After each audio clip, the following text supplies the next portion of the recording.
அன்பான கர்த்தருடைய பிள்ளைகளே, உங்கள் யாவரையும் ஆண்டவராகிய இயேசு கிறிஸ்துவின் நாமத்தில் வாழ்த்துகிறேன்.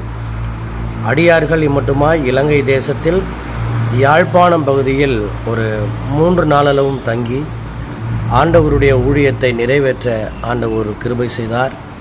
யாழ்ப்பாண மக்களுடைய இரட்சிப்புக்காக, இங்கே இருக்கிற சபைகளுடைய உயிர் மீட்சிக்காக, எழுப்புதலுக்காக, ஊழியர்களை தேவன் வல்லமையாய் பயன்படுத்துவதற்காக நாங்கள் தொடர்ந்து ஜெபித்தோம்.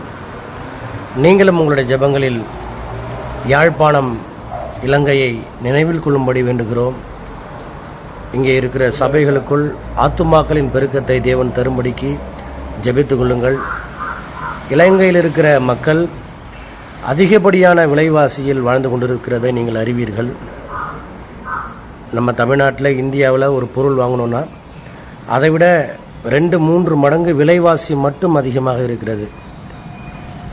யாழ்ப்பாணம் கிட்டத்தட்ட 40 வருடங்கள் யுத்தத்தை போரை சந்தித்த ஒரு பூமி.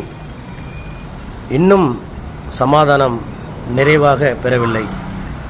யாழ்ப்பாணத்திற்காக, இலங்கையின் சமாதானத்திற்காக, யாழ்ப்பாண மக்களுடைய ரட்சிப்புக்காக, சபைகளின் உயிர் மீட்சிக்காக, ஊழியர்களின் ஐக்கியத்திற்காக, ஊழியர்கள் வல்லமாய் பயன்பட நீங்கள் ஜெபிக்கும்படி அன்பாக உங்களுடைய சகோதரன் யாழ்ப்பாணத்திலிருந்து உங்களை வேண்டிக் கொள்ளுகிறேன். கர்த்தர் உங்களை ஆசீர்வதிப்பாராக. இந்த நாள் உங்களுக்கு ஆசீர்வதிக்கப்பட்ட நாளாய் மாறட்டும். ஆண்டவர் உங்களை ஆசீர்வதித்து உங்களது தேவைகள் எல்லாம் சந்தித்து உங்களை காப்பார். God bless you.